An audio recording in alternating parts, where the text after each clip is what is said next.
السلام علیکم دوستو، کہانیوں کی دنیا میں تمام سننے والوں کو خوش آمدید۔ آئیے رشتوں پر مان اور محبت کی کہانی سنتے ہیں کہانیوں کی دنیا کی زبانی، مگر اس سے پہلے میرے چینل کو سبسکرائب کر دیں تاکہ آپ میری آنے والی تمام اپڈیٹ سے آگاہ رہیں۔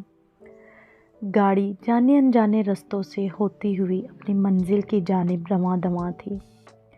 میری آنکھوں میں آنسو تھے مگر کمال ضبط سے میں انہیں رخساروں پر بہہ جانے سے روکے ہوئے تھی۔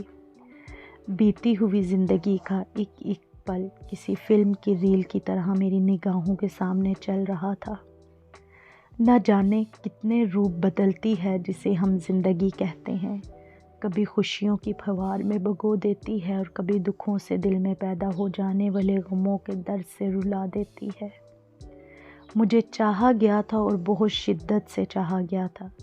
میں نے محبت کے ہر روپ کو محسوس کیا، نہ صرف محسوس کیا بلکہ محبت کے ہر روپ میں خود پہ نچھاور ہوتے ہوئے دیکھا بھی تھا۔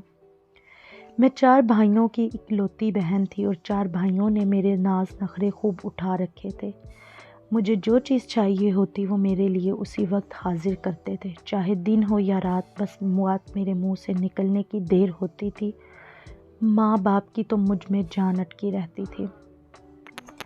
ماں وہی چیز بناتی تھی جس کی فرمائش میں کرتی تھی، اور ابا جب بھی گھر میں کوئی پھل یا کھانے پینے کی چیز لاتے تو سب سے پہلے مجھے ہی کہتے کہ اپنی پسند کی چیز لے لو اور جتنی چاہے لے لو۔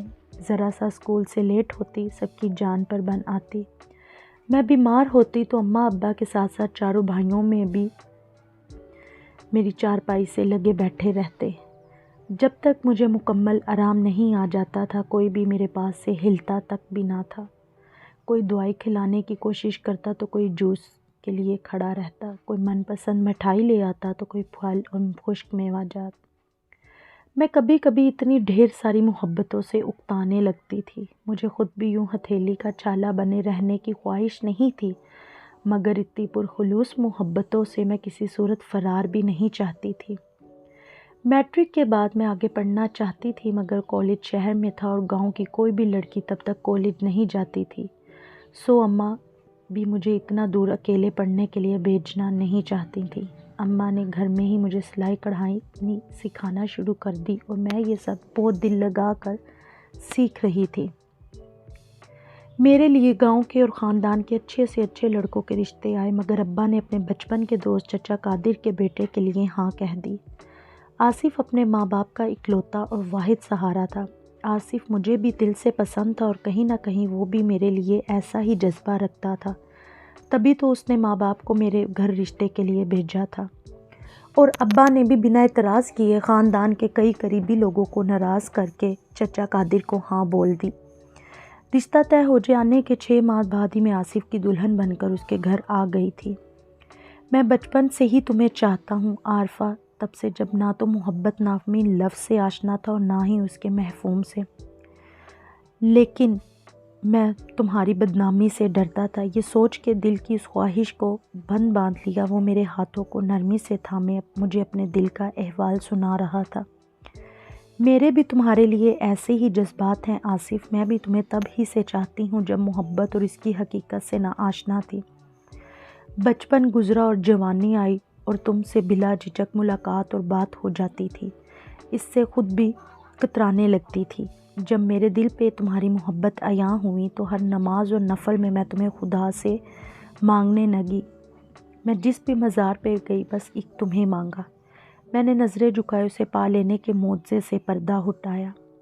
خدا کا شکر ہے کہ اس نے بنا کسی آزمائش کے ہمیں ایک دوسرے کا کر دیا، ورنہ محبت چند خوش نصیبوں کو ہی بنا خوار کیے حاصل ہوتی ہے۔ گھر والوں کی طرح سسرال میں بھی مجھے ہتھیلی کا چھالا بنا کر رکھا گیا۔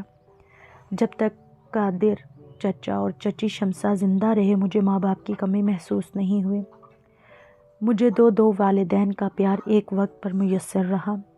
شادی کے 2 ماہ بعد ہی جب میں امید سے ہوئی تو چچی نے 9 ماہ تک مجھے ہاتھ سے کوئی کام نہ کرنے دیا۔ وہ کسی چھوٹی بچی کی طرح میری دیکھ بھال کرتی رہیں۔ اماں ابا الگ سے میرے نخرے اٹھا رہے تھے اور میرے 4 بھائی دنیا جہاں کی ہر نعمت مجھ پر نچھاور کر رہے تھے۔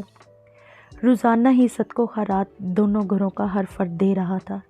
آصف بھی جی جان سے میری ناز برداریوں میں لگا ہوا تھا۔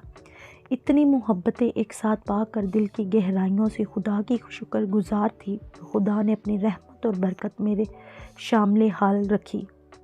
میں نے 2 جڑواں بچوں کو جنم دیا تو دونوں خاندانوں میں میری قدر و منزلت اور بھی اضافہ ہو گیا۔ تو پھر مجھے خود محسوس ہونے لگا کہ جیسے کسی کے امن و امان کے ملک کی ملکہ بن گئی تھی۔ وقت سدا ایک سا نہیں رہتا، اس کی فطرت میں بدلنا ہوتا ہے اور وہ بدل ہی جاتا ہے۔ ہم لاکھ چاہے محبتوں کا موسم ایک جگہ تھم جائے، ہماری زندگیوں میں ہمیشہ کے لیے ٹھہر جائے، مگر موسموں کی تو بس یہی فطرت ہے، وقت کے بہتے دھارے کے ساتھ ساتھ بدلتے رہتے ہیں۔ کبھی بہار کا رنگوں کو سجا دینا اور خوشبوؤں سے مہکا ہوا موسم ہوتا ہے تو کبھی خشک پتوں کی طرح در بدر اڑتا اور بکھرتا خزاں کا موسم، اور کبھی ساون کا رمجم برستا موسم۔ ساون کی بارشوں میں بھیگتے آنسو بہانے کا موسم، مجھے سبھی موسم پسند تھے، مگر میری زندگی میں ساون کا موسم جیسے ٹھہر سا گیا۔ فرق صرف اتنا تھا کہ موسم میں برسات بادلوں کی بجائے میری آنکھوں سے ہوتی تھی۔ کسی کو اس کی بات کی پرواہ نہیں تھی اور نہ ہی یہ پوچھنے کی ضرورت تھی کہ میری آنکھوں سے برسات کیوں جاری رہتی ہے۔ 2 بچوں اور وہ بھی 2 بیٹوں کی ایک ساتھ ماں بن کر میں ہواؤں میں اڑنے لگی تھی۔ میری قدر و قیمت میں اور بھی اضافہ ہو گیا تھا۔ میں خود کو سچ مچ مہارانی تصور کرنے لگی تھی۔ ایک طرف اماں ابا اور میرے 4 بھائیوں کی محبت تھی اور دوسری طرف آصف اور چچا چچی کی بے تحاشا محبت۔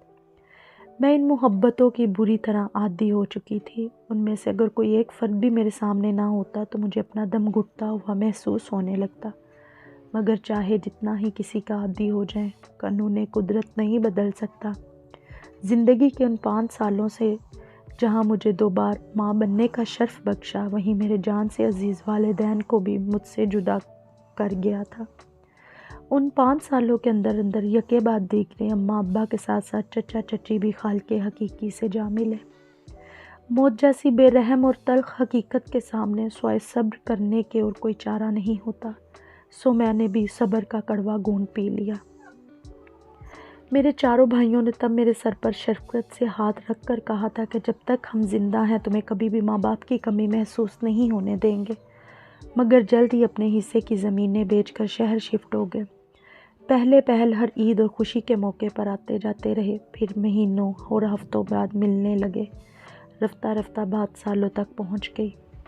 پہلے ملنے پر گلے شکوے کر لیتی تھی، پھر یہ بھی کرنا چھوڑ دیا۔ ان کو اپنا گھر اور فیملی تھی، میں نے بھی اماں ابا اور چچا چچی کے بعد بچھڑ جانے والوں کے غم پر صبر کرنا سیکھ لیا تھا۔